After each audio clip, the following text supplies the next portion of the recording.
पिछले साल बारिश हुई थी, लेकिन कम। और इस साल अब तक बरसात नहीं हुई है। सूखी आंखें।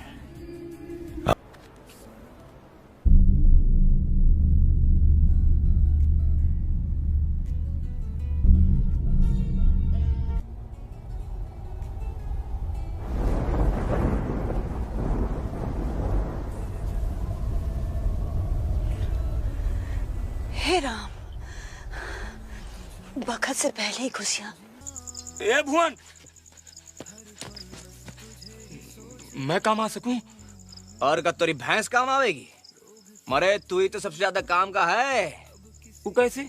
अब जैसे तू गोफन घुमात है वैसे ही गोला का निशाना है तेरा। धाए से गोफन।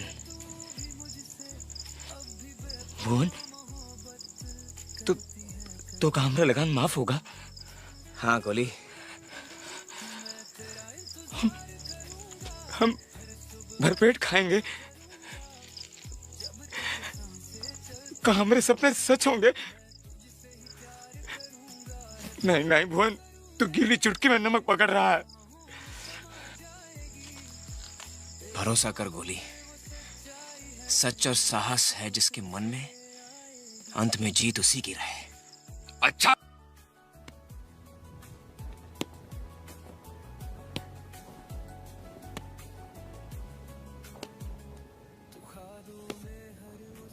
Cricket is played by two teams, say yours and the English.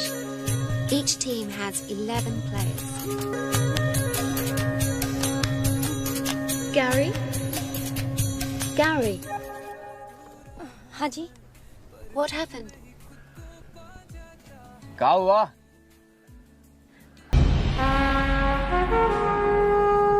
और फिर उस ऐतिहासिक दिन की सुबह हुई जब सूरज की पहली किरण क्रिकेट के मैदान पर पड़ी।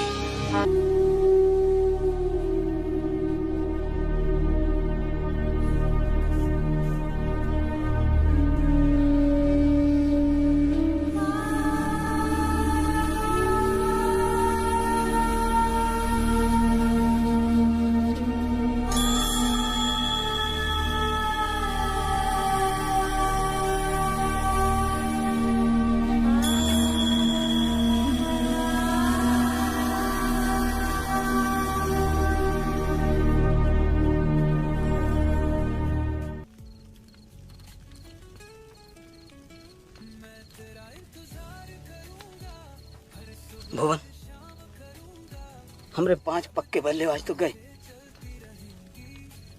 हक्का हुई। दादा रे।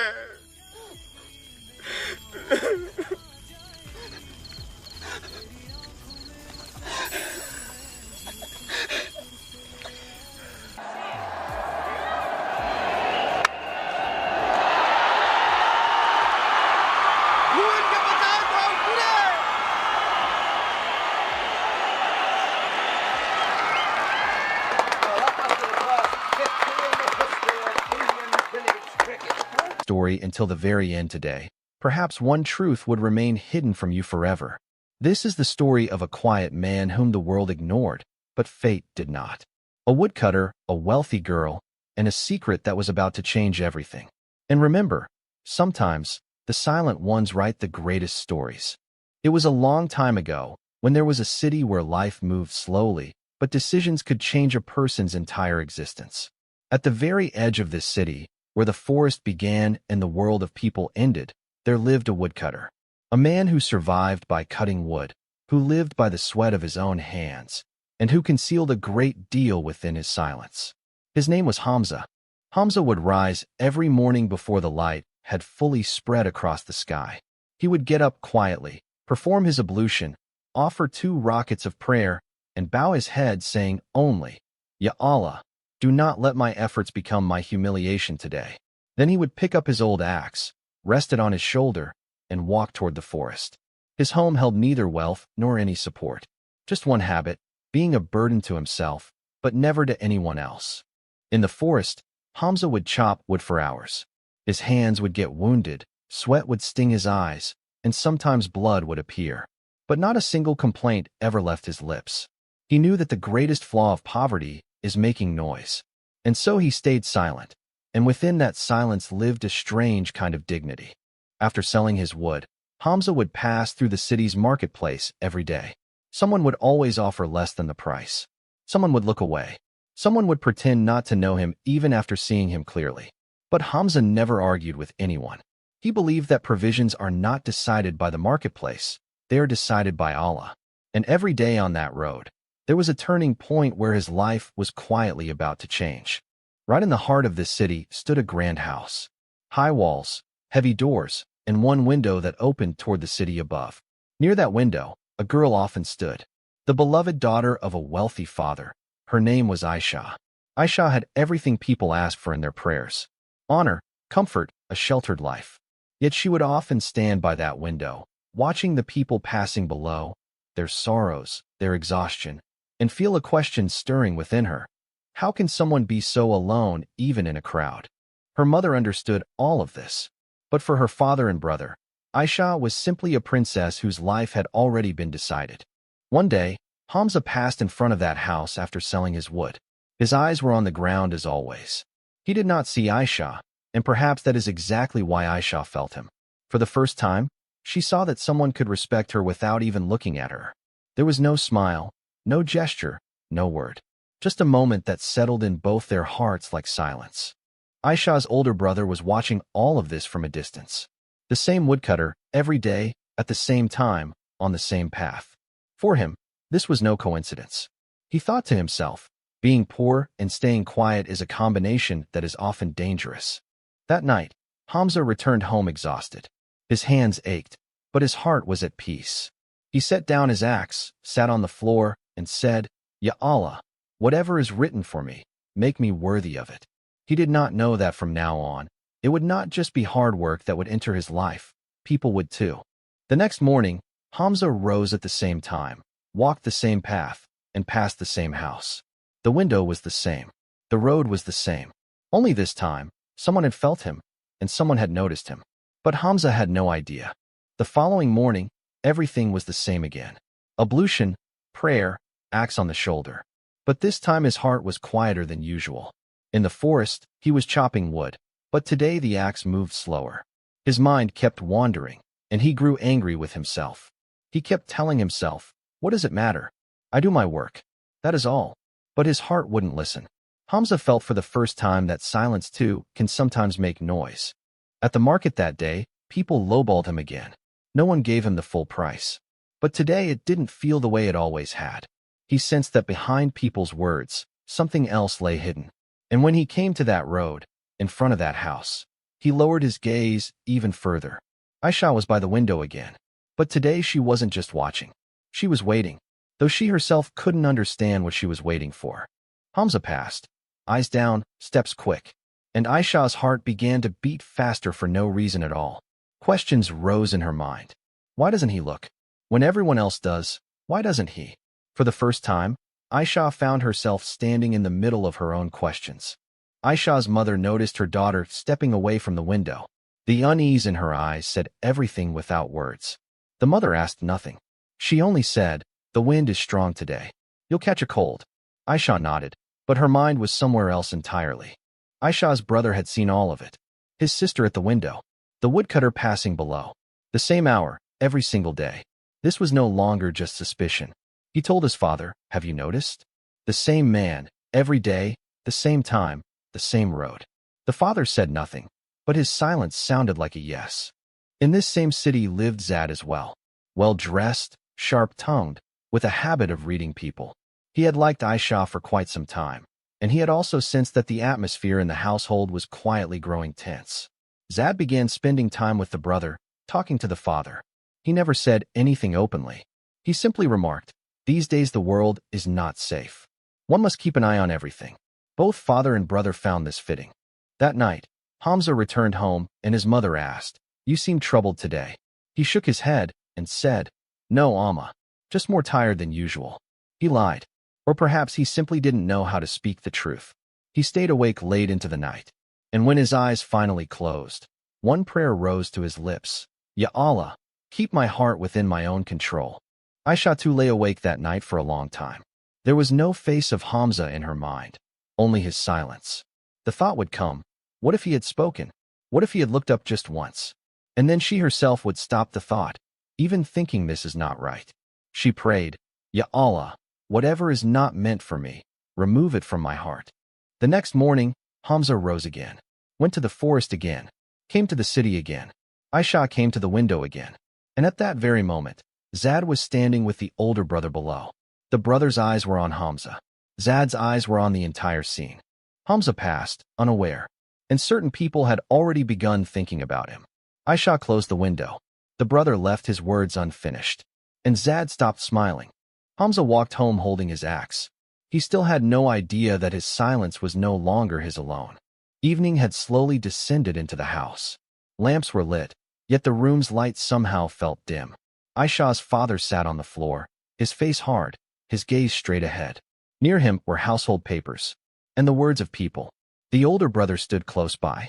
There was less anger in his voice and more fear, the fear of what would happen if the city starts talking tomorrow.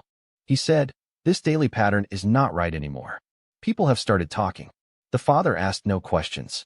He simply said, from tomorrow, the window stays closed. Aisha was standing behind the curtain. When she heard this, she froze where she stood. She said nothing. No refusal, no question. But for the first time she felt that breathing inside this house had become heavy. She went to her mother, sat down with her head lowered and quietly asked, Ammi, am I doing something wrong? The mother lifted her daughter's face, looked at her for a long moment, and then said, you are doing nothing wrong. But you are feeling something, and that is what frightens people. That night, the mother didn't just prostrate herself in prayer. For the first time, she also complained to Allah.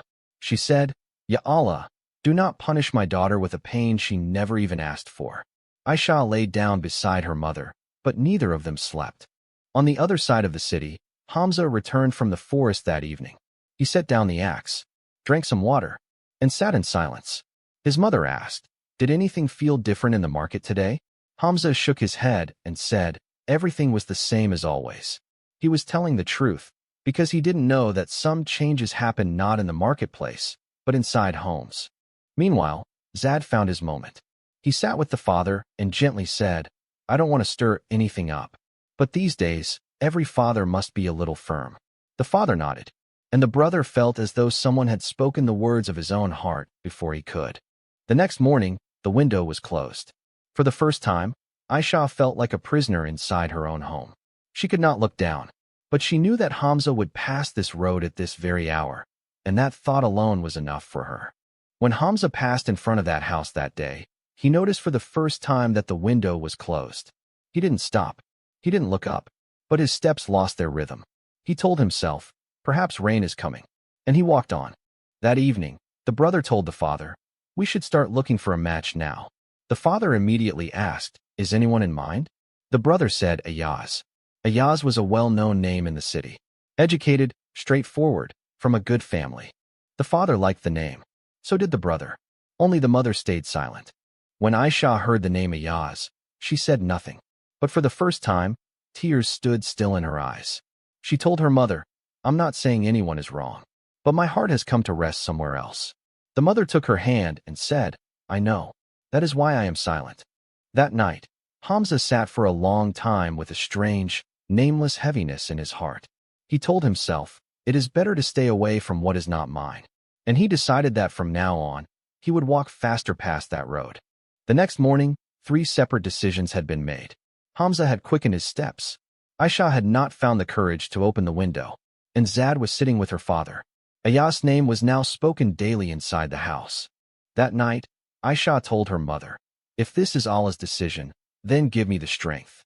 And Hamza told his mother, Amma, it would be better if I could find work away from the city for a few days. 2 people had made 2 separate decisions, but neither knew that these decisions were not yet complete. Evening once again descended slowly into the house. The lamps were lit, but the room's lights still felt dim, as though even the light knew that tonight, a great decision was about to be made. Aisha's father sat on the ground. Before him were papers, names of suitors, and the words of people. He was silent, but his silence said, I cannot be wrong. I am a father. The older brother stood nearby. His face held not anger, but fear, the fear of how they would hold their heads up if the city talked tomorrow. Aisha was sitting behind the curtain. Her hands were trembling. Today, for the first time, she realized that silence, too, can take so much from a person. She stepped out. Her voice was soft, but her words were heavy. She said, Abba, I am not making any demands. A hush fell over the room. Then she said quietly, I only want to say this. If you break my heart today, I will learn to smile tomorrow. But that smile will not be the happiness of this home. Having said this, she did not cry. And that was the heaviest thing of all. Her mother stepped forward. Today she was not just a mother. She spoke as a woman. She said, I have never seen my daughter be stubborn. She hid what she felt. And if even that is a sin, then we are raising daughters only to be burdens. The father lowered his gaze for the first time. Zad stood in silence. He had thought he would keep appearing strong until the very end. But when the father asked, Why are you taking such interest in this matter? He stopped. The truth can be hidden, but not for too long. He said quietly, Because I want to marry Aisha. These words echoed through the room. The brother's face hardened. He said, So you weren't helping. You were making your own path. Zad had nothing left to say. Ayaz was called. He came, sat down, listened to everything. Then he raised his head and said, I do not want to build my home by becoming a burden on someone's heart. Even if I win today, my wife will already have lost. He looked at Aisha and smiled at her with respect for the first time. He said, Your silence itself is your testimony. Then, without complaint, without anger, he stood and left. Meanwhile, Hamza was standing alone at the edge of the city. He had only his axe and a decision. He told himself, I cannot attach the honor of someone's home to my name. He was about to leave when he was called. Hamza entered the house. Head bowed, eyes on the ground. The father asked, Do you love my daughter? Hamza took a deep breath and said, I know my place. That is why I never let what was in my heart reach my lips. If even my silence has become a sin, I will leave. A complete stillness settled over the room. The older brother stepped forward and said, If you were a bad man, you would have spoken. And if you were wrong, you would not be standing here. He looked at his father and said, We were not afraid of poverty. We were afraid of disgrace. But disgrace comes from wrong decisions. The father closed his eyes. For a long time, he said nothing. Then he spoke, If my daughter's peace lies in this man's silence, then what kind of father would I be to take that from her? He looked at Hamza and said, You are a woodcutter, but you carried the weight of honor better than I did. The father gestured for Hamza to sit. Hamza sat on the floor, head bowed, no courage to lift his eyes. The mother was present. The older brother was present. And behind the curtain, Aisha. The father said quietly, I will not ask you whether you love my daughter or not. I will ask you this. If tomorrow you have nothing at all, can you carry the responsibility of my daughter with honor? Hamza raised his head slightly for the first time and said, I have nothing today, and perhaps not much tomorrow either. But whatever I have will be earned by honest means. And from whatever responsibility I carry, I will never run. A stillness filled the room once more. The older brother came forward. He looked at Hamza carefully and said, Do you know why people suspected you? Because you never defended yourself. Hamza answered softly, A man who is truthful does not need to defend himself. The brother took a long breath and said, Perhaps that is exactly why you have come this far. The mother went near the curtain and said, Daughter, now the word is yours too. Aisha stepped out, eyes lowered. In her eyes, not fear, but peace. The father asked, Are you willing to spend your life with this man? Aisha did not make a long speech. She simply said, The man who never tried to possess me, I can spend my life with him. Having said this, she lowered her eyes again. The father looked at the mother, then at the brother, then at Hamza, and he said, I can give my daughter a wealthy house. But if I cannot give her peace, that wealth means nothing. He said to Hamza, Tomorrow morning, bring the elders of your home. Tears came to Hamza's eyes, and he bowed his head. The next morning, there was no noise in the house. Only those people who had come with honor. No drums, no display, just words, responsibility, and prayer. When everything was settled, one word came to every tongue. Nika. A few days later, Hamza was walking that same road again. This time, alongside his axe, his shoulder also carried responsibility. The window was open, but Aisha was not there. She was inside now. She had stepped into her new life. Hamza lowered his gaze and walked on. Some relationships are not built through noise. They are built through patience, through honor, and through trust in Allah. If this story felt like more than just a story to you, if somewhere it touched your own life, then know that stories like these do not end here. In such stories, there is no hero and no villain. There is only patience, honor, and faith in Allah. May Allah grant us all patience and the wisdom to make the right decisions. Ameen. Most people think crows are just noise. Dark shapes on electric wires. Shadows in parking lots. Birds that scream at dawn and disappear before nightfall. But there is something unsettling about the way they look at you. Not past you. Not through you. At you. And maybe you've felt it before without realizing why. You walk outside after a difficult day, and there's a crow sitting on the fence. Completely still. Watching. Not afraid. Not moving. Almost waiting. Then the next morning, it's there again. And again. Until eventually, a strange thought enters your mind. What if it recognizes me? The unsettling part is, science says it probably does. Years ago, researchers at the University of Washington conducted an experiment that sounded almost absurd. They wore different masks while capturing wild crows for research. Some masks represented danger. Others represented safety. Then they released the birds. What happened next changed the way scientists looked at animal intelligence forever. The crows never forgot the faces. Not after days. Not after months. Even years later, the birds would scream at the dangerous mask wearer from rooftops and trees. They warned other crows.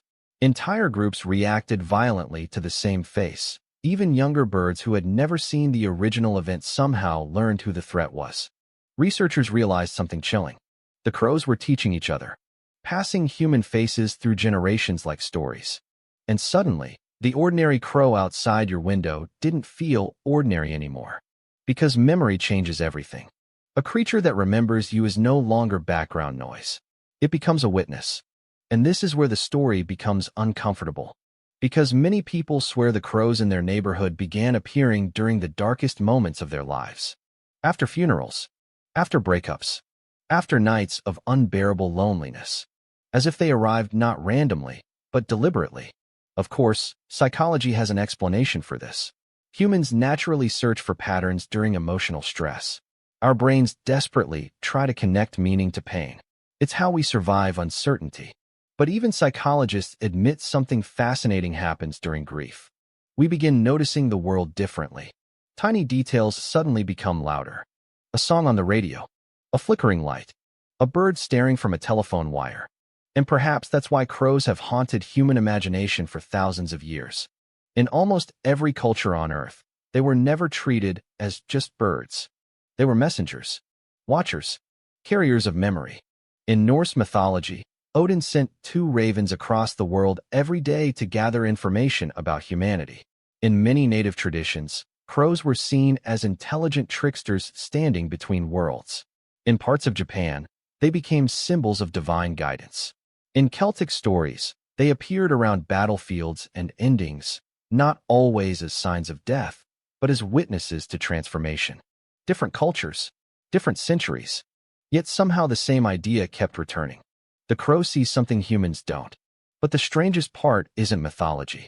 It's what researchers discovered later. Because remembering faces was only the beginning. What they uncovered next made scientists question how emotionally aware these birds really are. And honestly, this is where the mystery starts becoming difficult to ignore. In 2015, researchers began documenting something deeply unsettling. Whenever a crow died, others gathered around the body. At first, scientists assumed this was simple curiosity. Animals investigate danger all the time. But the behavior became impossible to dismiss. The crows weren't merely observing. They were holding what looked disturbingly close to funerals. Sometimes dozens of birds arrived silently, surrounding the dead crow from rooftops and branches. They watched for long periods without touching the body. Some vocalized softly. Others stayed completely silent. And researchers noticed something else. The birds appeared to be learning from death together. By studying the location, the threats, the circumstances. Almost like a shared mourning ritual mixed with collective memory. Humans aren't comfortable admitting this, but we instinctively recognize grief when we see it. Even in another species. especially in the eyes. There is a heaviness to certain animal behaviors that bypasses logic and hits something older inside us. And maybe that's why so many people feel emotionally shaken after seeing crows gather around one of their own. Because it forces an uncomfortable realization. They care. Not in the simplistic cartoon way we imagine animals caring, but in a quieter, stranger way. A way we still don't fully understand. One wildlife photographer described witnessing a crow funeral after a storm.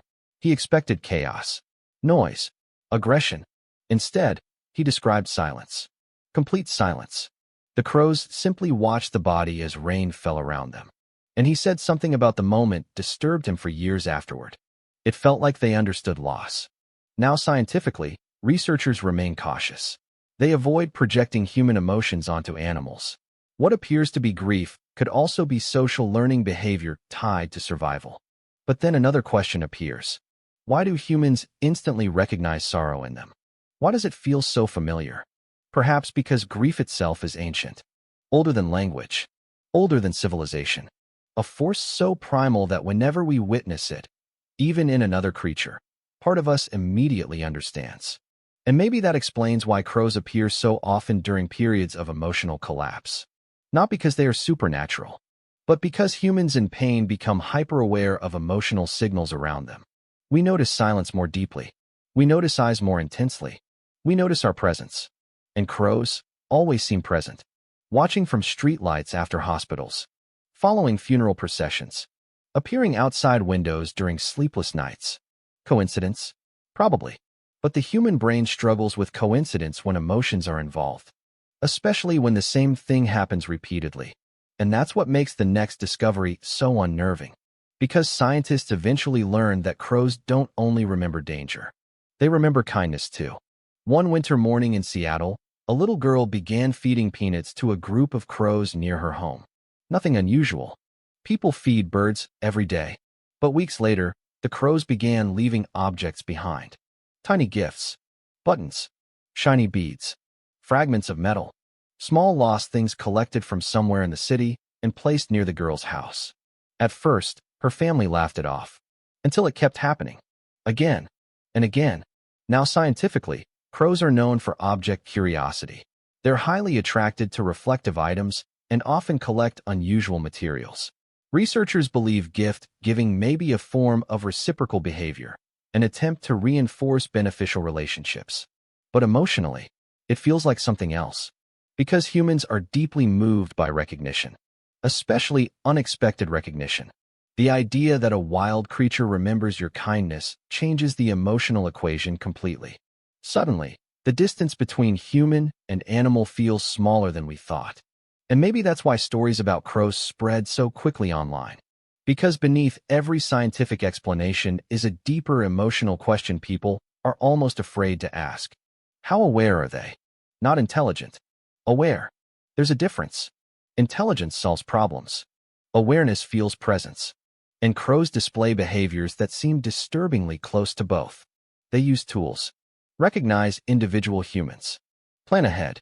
Communicate socially. Teach information to offspring. Some researchers now compare their problem-solving abilities to great apes.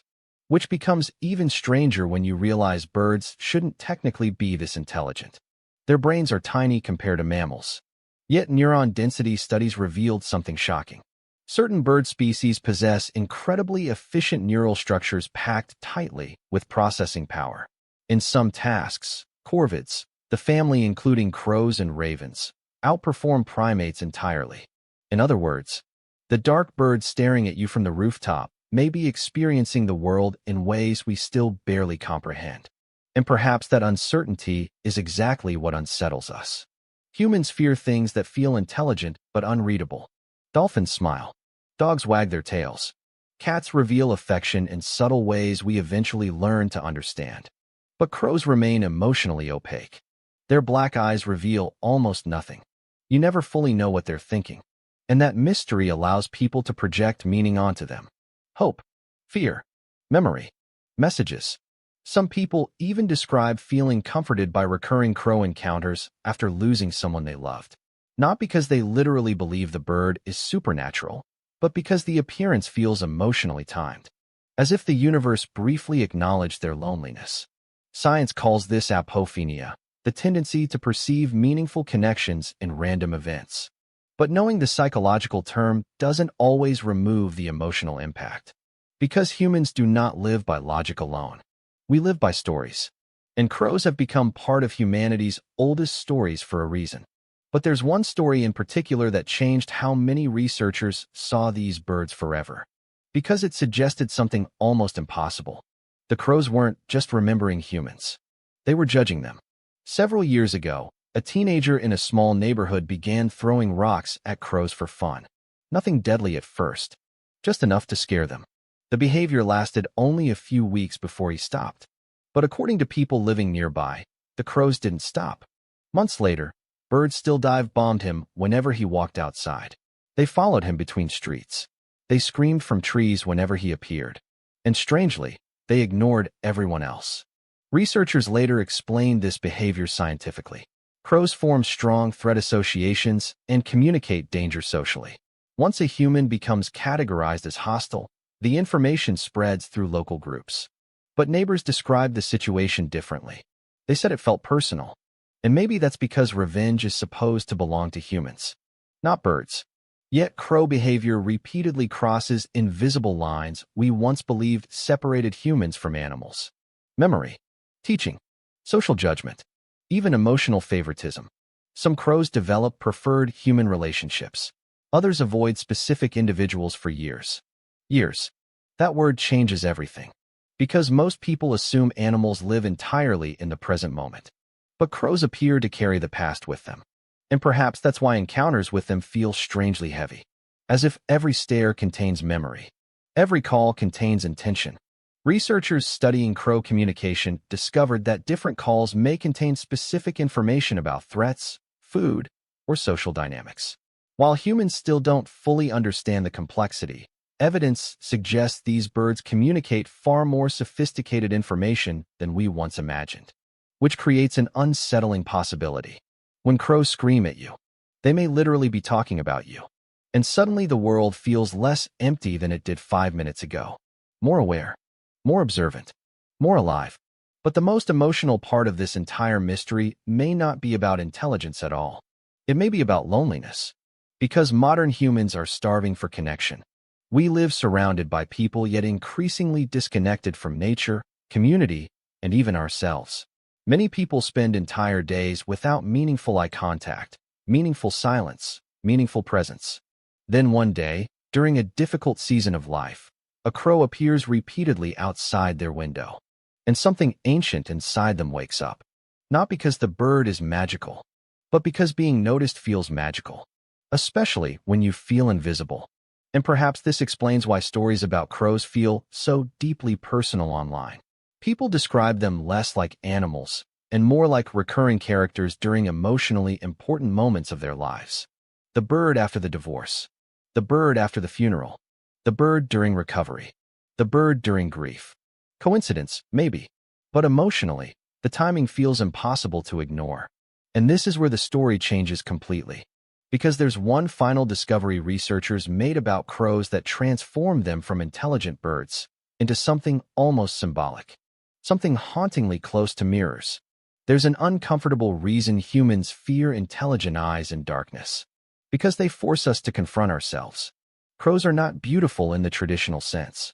They aren't colorful like parrots or graceful like swans. They don't sing soft melodies in spring mornings. They survive. They adapt. They watch. And maybe that's why humans project so much meaning onto them. Because crows reflect the parts of life we try hardest to avoid. Death, change, memory, loneliness, survival. Yet despite their dark reputation, researchers have repeatedly documented playful behavior in crows. Sliding down snowy rooftops for entertainment. Playing games with other animals. Solving puzzles seemingly for stimulation alone.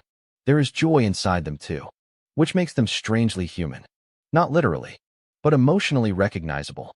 Complex, contradictory, capable of both caution and curiosity. And perhaps the real mystery was never whether crows remember us. Perhaps the deeper mystery is why humans desperately want to be remembered at all. Think about it. Why do stories about these birds affect people so deeply? Because beneath the science and mythology lies a quieter emotional truth. Everyone fears disappearing unnoticed. We want proof that our existence leaves some imprint behind. That someone, or something, saw us while we were here. And crows create the eerie illusion of being witnesses. Witnesses to our routines, our grief, our loneliness, our tiny acts of kindness. A creature that remembers your face becomes psychologically powerful because memory itself feels sacred, especially in a world where everything moves too quickly to notice anyone anymore. So when a crow returns repeatedly to your yard, your brain naturally asks questions logic cannot fully silence. Why this house? Why now? Why me? Science offers reasonable answers. Territory, food patterns, behavioral recognition, environmental familiarity. But emotion always adds another layer, a quieter layer, the layer that whispers. Maybe this means something. And maybe that whisper is the real reason crow stories survive generation after generation. Not because humans truly believe crows are supernatural messengers, but because we need symbols for the emotions we struggle to explain. Grief, memory, transformation, the feeling that certain moments in life carry invisible weight. Crows simply arrive during those moments often enough to become part of the story. And once they become part of the story, you never look at them the same way again. The next time you hear one calling outside your window at dawn, you'll probably pause for a second longer than usual. You'll wonder if it recognizes you. You'll wonder how much it remembers. And somewhere deep down, beneath logic and science and skepticism, a tiny part of you may wonder something else too. What if the crows really haven't forgotten you? And maybe the stranger question is this: why does that thought feel comforting instead of frightening? Has a crow, or any animal, ever appeared in your life during a moment that felt impossible to explain?